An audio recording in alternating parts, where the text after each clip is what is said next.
Continuamos con el desarrollo de la unidad temática número 6, genética mendeliana. En este video vamos a desarrollar segunda ley de Mendel. Una vez que culminó los experimentos en monohíbridos, Mendel realizó nuevos cruzamientos de dos o más características en forma simultánea, a las que denominó dihíbridos. Para ello realizó cruzamientos entre líneas puras para dos o más características diferentes, analizándolas de manera sucesiva generación tras generación. Al cruzar variedades puras que diferían en dos características, la F1 era 100% homogénea y manifestaba exclusivamente la expresión de aquellos genes que habían sido identificados como dominantes en los cruzamientos de los monohíbridos. Al permitir que estos dihíbridos se autofecundaran, obtuvo la siguiente relación en la filial 2. Observó por un lado que volvían a aparecer plantas en una proporción mayor que tenían aquellas características dominantes sobre las recesivas, que eran la menor proporción, pero sin embargo aparecían características combinadas que no habían aparecido en la filial 1, encontrando diferentes porcentajes o proporciones dentro de esa descendencia. Mendel comenzó a analizar numéricamente sus resultados con el fin de encontrar una explicación biológica que diera cuenta de los hechos observados. El primer hallazgo importante fue notar que las proporciones observadas al analizar una sola característica se mantenían, tal como se veía en la primera ley. Esta apreciación resultó particularmente importante, ya que todo indicaba que los factores hereditarios se transmitían a la descendencia en forma independiente. Así, las proporciones observadas en la filial 2 de los cruzamientos dihíbridos se correspondían con las probabilidades conjuntas de los cruzamientos monohíbridos, lo que cabría esperar la ocurrencia de dos eventos independientes. Por un lado, cuando veíamos el cruzamiento en monohíbridos, decíamos que al cruzar líneas puras podíamos obtener en la filial 2 una descendencia de 3 sobre 1 con respecto al dominante sobre el recesivo. Y por otro lado también podíamos ver otro carácter comportarse de la misma manera. Y en este caso entonces estaría dada la posibilidad de la combinación conjunta, es decir, que 3 plantas de tallo alto se combinaran con 3 posibles de flores violetas. Por lo tanto, 3 por 3 es 9. La ocurrencia sería 9 posibilidades de que aparezcan plantas de tallo alto y flor violeta. Por otro lado, habría una posibilidad conjunta de 3 por 1, es decir, que aparezcan 3 plantas de tallo alto con flor blanca, y por otro lado, esa misma posibilidad se da con respecto al gen recesivo. Entonces tendríamos una posibilidad de tallo bajo por 3 flores violetas, darían 3 plantas de tallo bajo y flor violeta. Y una posibilidad con los recesivos, es decir, que aparecería una sola planta de tallo bajo por flor blanca. Para obtener estos resultados, los genes entonces de cada característica deben segregar de manera independiente. La explicación para estos resultados se relaciona nuevamente con la segregación de los genes o factores en la formación de las gametas. De esta manera, si nosotros consideramos que están de a pares, como lo establecía la primera ley, o lo establece la primera ley, tendríamos un individuo que estaría en homocigosis para el caso de flor violeta y tallo alto, y en homocigosis recesiva para el caso de flor blanca y tallo bajo. La posibilidad en este cruzamiento es que se produzcan gametas con esta característica. Para la segregación de un gen sería independiente de la segregación de otro gen. Entonces A iría a la gameta junto con el gen del tallo. Lo mismo sucedería para el gen recesivo. A recesiva iría a la formación de gametas independientemente del gen T o del tallo bajo. La unión de estos dos gametos, llámese espermatozoide u óvulo, darían un individuo o una F1 100% homogénea correspondiente a los caracteres o factores dominantes tal cual como se observaba en la primera ley. Por lo tanto, este individuo sería heterocigota para las dos características. Si la filial 1 tendría la posibilidad de una autofecundación, veríamos el método para obtención de gametas. ¿Para qué obtenemos gametas? Para poder utilizar esas gametas en el cuadro de Punnett, así como veíamos en la primera ley, y de esta manera poder completar ese cuadro. Si nosotros decimos que este individuo puede formar gametas y que las gametas van a estar constituidas de manera independiente en la segregación de estos genes, A dominante se va a segregar de manera independiente de A recesiva. Y T, que es otro gen, se va a segregar también de manera independiente de T dominante de T recesiva. Y cada una de estas posibilidades para la formación de espermatozoides o de óvulos. Esta probabilidad conjunta daría la posibilidad que en la meiosis se obtengan gametos que porten entonces genes dominantes, AT, genes combinados entre dominantes y recesivos para las dos características, genes también combinados entre recesivo y dominante para esta característica, y así cada una de estas posibilidades. Como en este caso estamos hablando de gametas, continuamos con el cuadro de Punnett con estas gametas, para ver el resultado. De esta manera ubicamos las gametas en este individuo autofecundado, podríamos decir que serían los óvulos y los espermatozoides. La combinación de cada uno de estos óvulos o espermatozoides van a dar diferentes cigotos o individuos. Si combinamos las características, veríamos que resultan de 9 posibilidades, ya que recuerden ustedes que el alelo dominante oculta de alguna manera al alelo recesivo. Por lo tanto, el fenotipo de estos individuos corresponden a flor violeta y tallo alto para cualquier combinación. Por otro lado, vamos a encontrar flores blancas con tallo alto, flores blancas, violetas, y tallo bajo, y por último una sola posibilidad de obtener un doble homocigota recesivo con flores blancas y tallos bajos. Confirmando aún más entonces las características observadas y que veía que cada carácter se segregaba de manera independiente, Mendel postula su segunda ley, o también conocida como transmisión independiente. Los factores hereditarios que determinan diferentes características se transmiten a la progenie de manera independiente.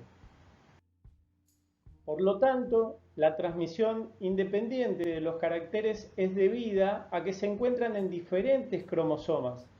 Así, la segregación del gen A con sus alelos dominantes y recesivos, no influyen en la segregación de los alelos del gen T, también con su variante alélica dominante y recesiva. En esta imagen podemos visualizar que una célula que ingresa a meiosis, los cromosomas se ubican al azar en el plano ecuatorial, con la posibilidad de que los genes que se encuentran en los cromosomas homólogos se combinen con otros genes ubicados en cromosomas homólogos distintos.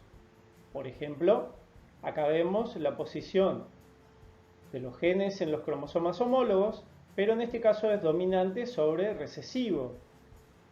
Y en este caso los cromosomas homólogos también portan otra característica en esta posición, dominantes y recesivos.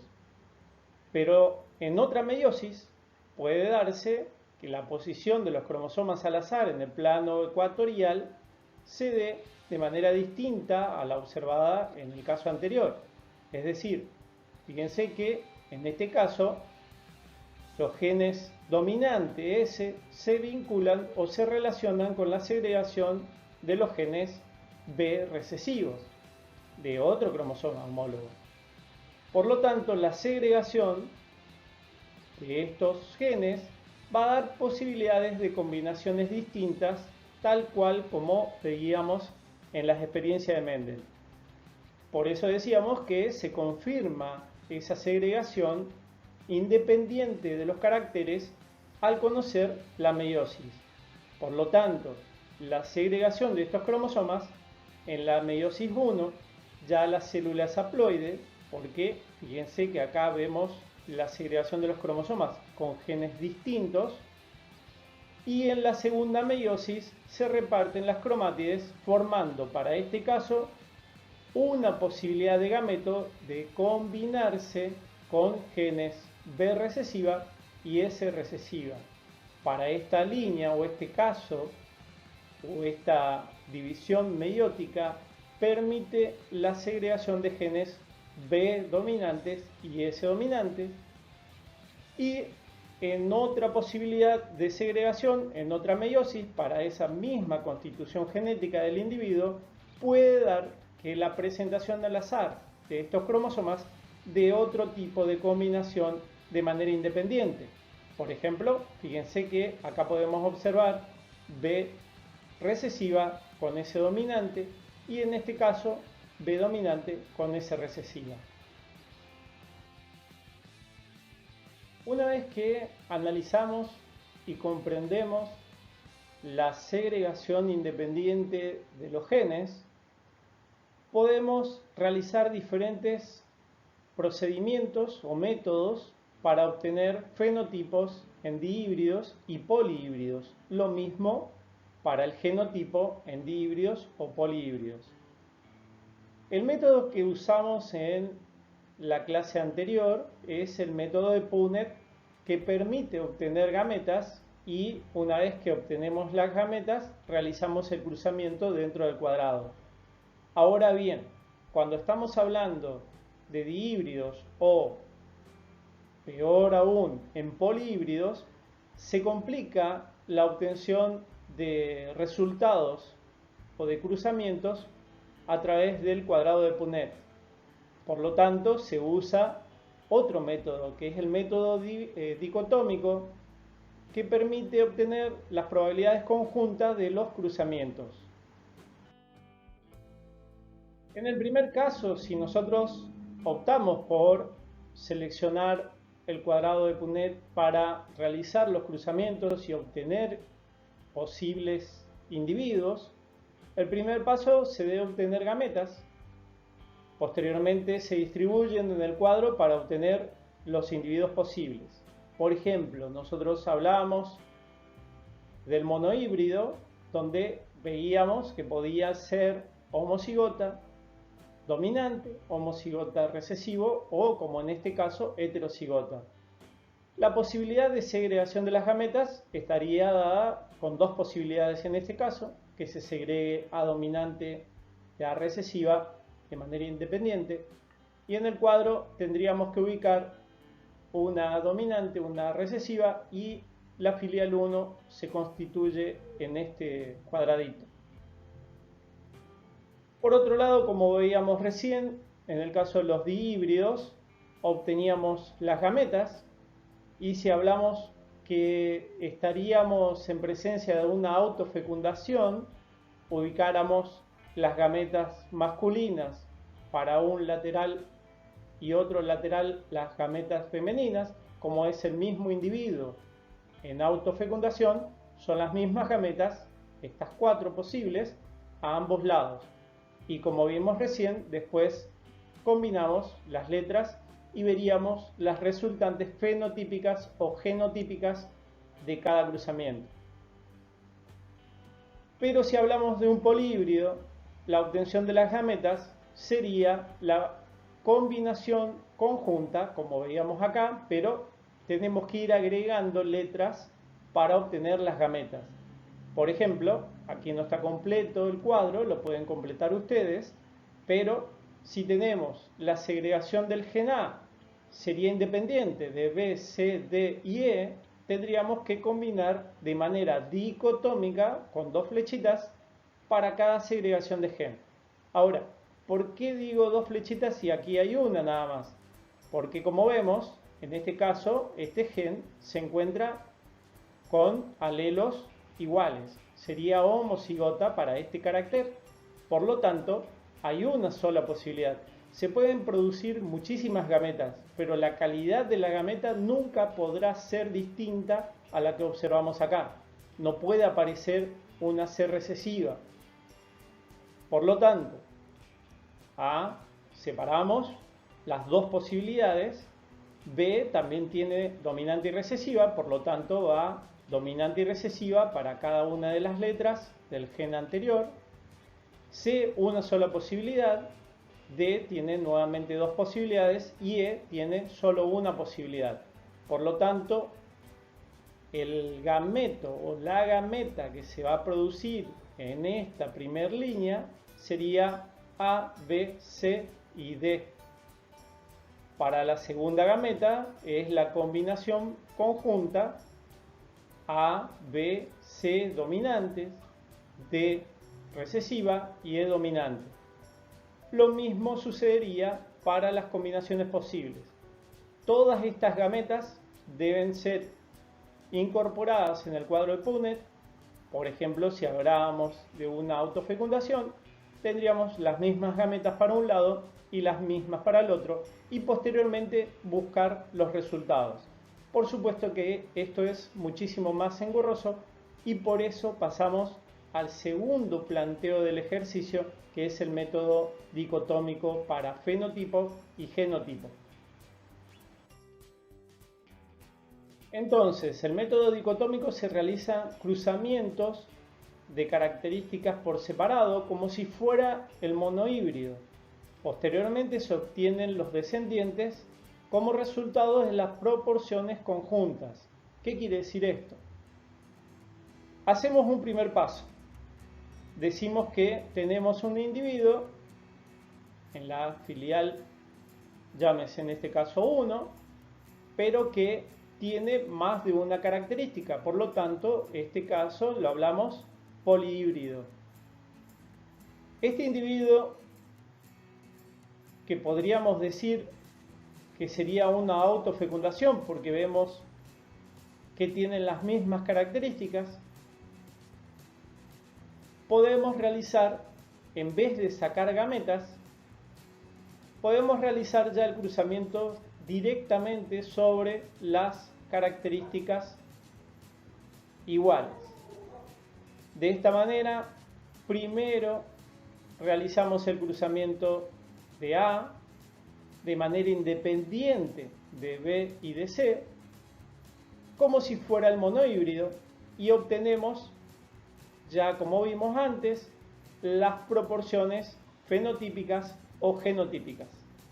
Si hablamos del genotipo, sería 1 A dominante, 2 heterocigotas y una posibilidad que aparezca en la descendencia de A recesiva.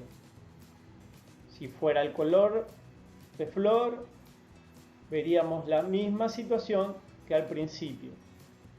Una posibilidad que daría o determinaría colores violetas. Acá también dos posibilidades más de color violeta y una sola posibilidad de flor blanca. Por lo tanto, el fenotipo sería 3, 1. Bien, entonces esa probabilidad conjunta ya la ponemos acá. Fenotipo 3, 1. ¿Por qué ponemos el palito? Porque acá no importa el genotipo que acompañe, es decir, si hay una letra recesiva, sabemos que igualmente se va a expresar la flor violeta porque es el gen dominante que oculta al recesivo. En cambio, en el genotipo sí o sí debemos poner la letra porque en este caso diferenciamos que es un homocigota dominante. Seguimos entonces con el cruzamiento para la característica del gen B.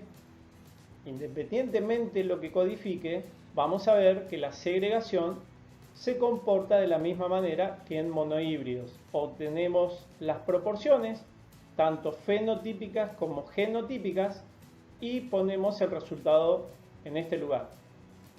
Lo mismo hacemos para C, o para el gen C. Como en este caso es homocigota para las dos posibilidades, la segregación para la formación de la gameta va a ser una sola posibilidad o una sola calidad para ambos casos. Por lo tanto, tenemos un solo individuo con posibilidad fenotípica homocigota y es lo mismo para el genotipo. Ahora bien, vamos al segundo paso. Dijimos que para el fenotipo del gen A teníamos 3 posibilidades con 1. Pero para el gen B también tenemos 3 posibilidades y una homocigota recesiva para el fenotipo.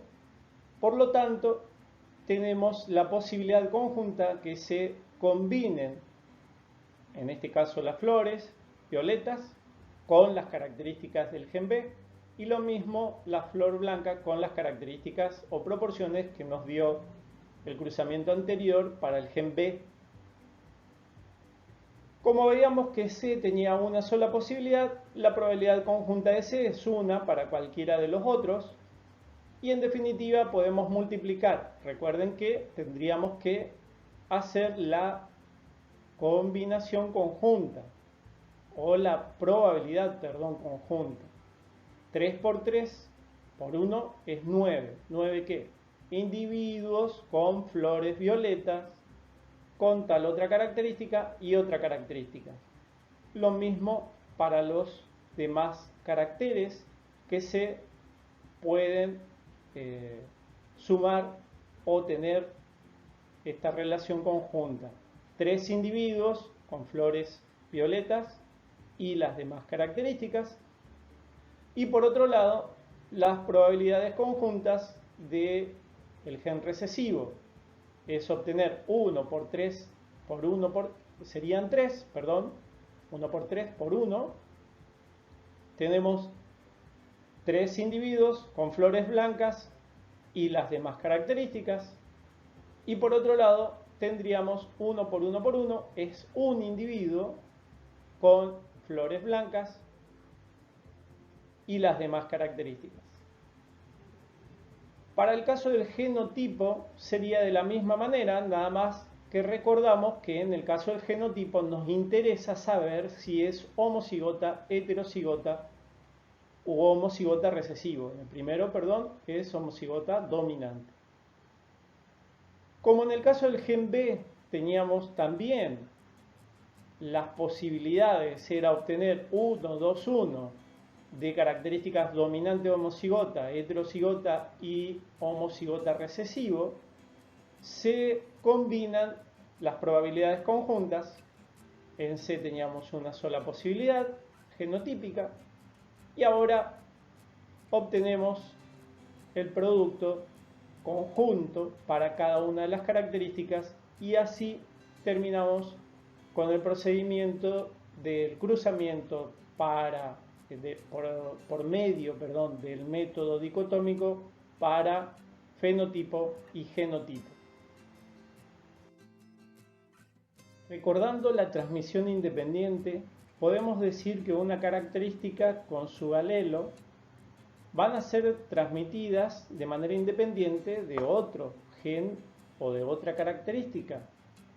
Por lo tanto, pueden aparecer diferentes ejercicios, como en este caso, donde dice marque con un círculo la gameta que podría formarse en el siguiente individuo. Este es el individuo progenitor y vemos que tienen diferentes genes con sus alelos dominantes o recesivos, y si nosotros decimos que cada una de estas características sería segregada a la gameta de manera independiente, si estamos hablando que va a formar gametas, y por eso lo encerramos con un circulito, estamos pensando que solamente una letra iría a la formación de la gameta. Podemos hacer todas las posibilidades o podemos solamente buscar, como dice el ejercicio, la que podría formarse de todas las que están acá. ¿Cuál podría formarse? Por ejemplo, esta primera podría formarse.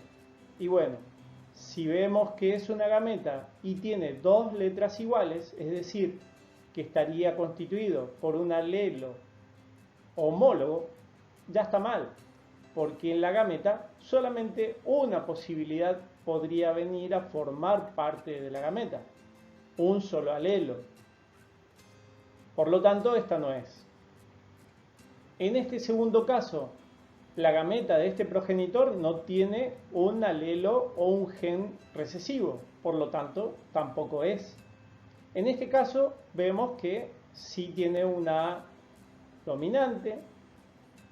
Para el caso del gen B, que se segrega de manera independiente, podemos ver que tiene las dos posibilidades. Entonces, B chica podría segregarse y combinarse también con A dominante, por lo tanto, hasta acá estamos bien. Pero fíjense, acá aparece una C dominante. Y en este individuo no existe esta posibilidad porque son solamente genes recesivos. Por lo tanto, esta posibilidad tampoco es. Lo mismo sucedería para este caso. Lo mismo para este caso. Ahora vemos el último. A dominante, B recesivo, también se puede segregar. C es la única posibilidad, entonces C está bien que se segregue de manera recesiva. D tenemos las dos posibilidades, por lo tanto sí se puede segregar D minúscula o recesiva. E dominante puede segregarse y F dominante también puede segregarse. Por lo tanto, la respuesta correcta sería F.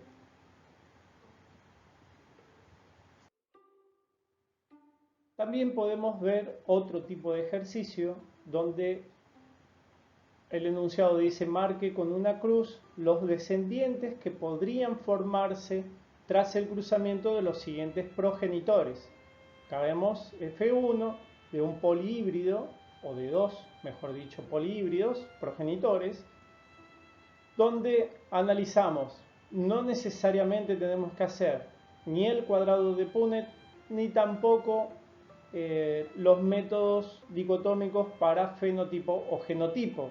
Acá solamente tenemos que definir, parecido como hicimos en el ejercicio anterior, definir qué carácter alelo se segrega a la descendencia. En este caso no hay gametas, sino directamente posibles descendientes. Entonces decimos, ahora sí vemos como son descendientes, sí tienen que estar constituidos por dos letras, porque estaríamos hablando de individuos diploides, no haploides como las gametas. Entonces acá sí o sí tienen que tener dos letras. Por un lado puede segregar A dominante y por otro lado vemos que tiene la posibilidad de segregar A recesiva. Hasta aquí estamos bien. En el caso del gen B puede segregar recesiva y en este caso también segrega recesiva. El gen C en este caso puede segregar gen recesivo y gen recesivo. D dominante, acá no tenemos posibilidad de D minúscula, pero sí acá. Entonces entendemos que una D dominante vino de este progenitor y una D recesiva de este otro progenitor. Por otro lado, en este caso segrega E recesiva junto con otra de este progenitor y lo mismo sucede con F recesiva y F recesiva. Por lo tanto, este primer caso sería un posible descendiente. En el caso de la opción C, tenemos la posibilidad de segregación. Para el gen B dominante también está la posibilidad. C está la posibilidad. Los dos tienen genes recesivos para C. En el caso de D también tenemos esa posibilidad. En el caso de E no tenemos la posibilidad. ¿Por qué?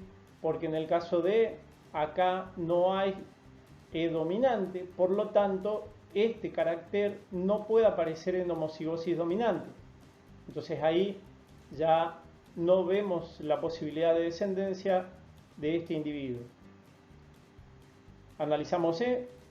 En el caso de E, A vimos que sí está bien, B también puede segregar, C dominante y C recesiva, D dominante,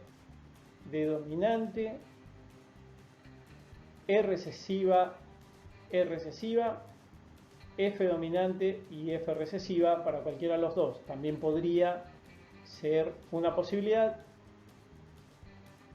para el caso, aquí está mal, la letra de la opción, están mezcladas. A estaría con posibilidad, B también está con posibilidad, pero vemos que C dominante acá no se puede segregar, sí en este caso, pero no en este caso. Por lo tanto, este individuo no puede formar parte de esa posible descendencia.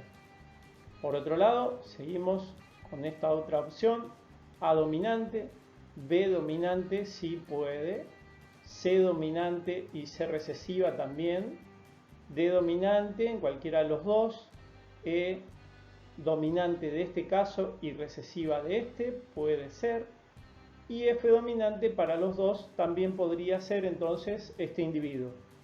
Y por último, la última opción, A dominante y A recesiva, B y B recesiva pueden segregar, C dominante y C recesiva de este lado también, y D recesiva solamente encontramos en este individuo y no en este, por lo tanto D en este caso no podría formar parte de esa descendencia o de esa posible descendencia. Otro ejercicio que es bastante común que aparezcan en los exámenes es el siguiente. Resuelva el siguiente problema utilizando el método dicotómico para fenotipo. El alelo blanco es dominante sobre el negro, por lo tanto B mayúscula y B minúscula, y el color alelo parejo, es decir, la distribución del color sobre el animal es pareja, es P dominante sobre manchado, así que va a tener patrones de distribución blancos y negros si fuera manchado, encontrándose estos genes en diferentes pares de cromosomas homólogos. Entonces, el planteo es el siguiente: si se realiza un cruzamiento entre machos blancos heterocigotas y manchados, o sea, acá tenemos el primer detalle, blancos heterocigotas y manchados. Para que sea manchado, ahora tenemos que ver cuáles son los alelos que corresponden. En el primer caso, blanco heterocigota sería B mayúscula con B minúscula, y para este individuo tenemos el segundo carácter que va a ser manchado. Por lo tanto, para que sea manchado tiene que ser homocigota recesivo para los dos casos. con una hembra negra de color parejo heterocigota. Parejo heterocigota tiene que estar con P minúscula. Entonces negro, para que sea negro, son las dos B minúsculas en homocigosis recesiva, y para que sea parejo heterocigota tiene que ser P dominante y P recesiva. Bueno, lo mismo que dijimos al enunciado, qué descendencia cabría esperar en la filial 1, resolviendo mediante el método dicotómico. Resuelven ustedes el ejercicio, pero acá dejamos la secuencia que deberían tener. Estas son las letras que hablamos recién. El progenitor macho sería con esta constitución génica y la hembra con esta constitución génica. Para el caso del método dicotómico dijimos que teníamos que hacer dos pasos. El primer paso era obtener los resultados del cruzamiento como si fueran monohíbridos. Por lo tanto, primero hacemos el cruzamiento del color, como en el caso del monohíbrido, y por otro lado hacemos el cruzamiento del patrón de distribución de ese color, parejo o manchado. Y por último obtenemos el producto conjunto de los posibles descendientes.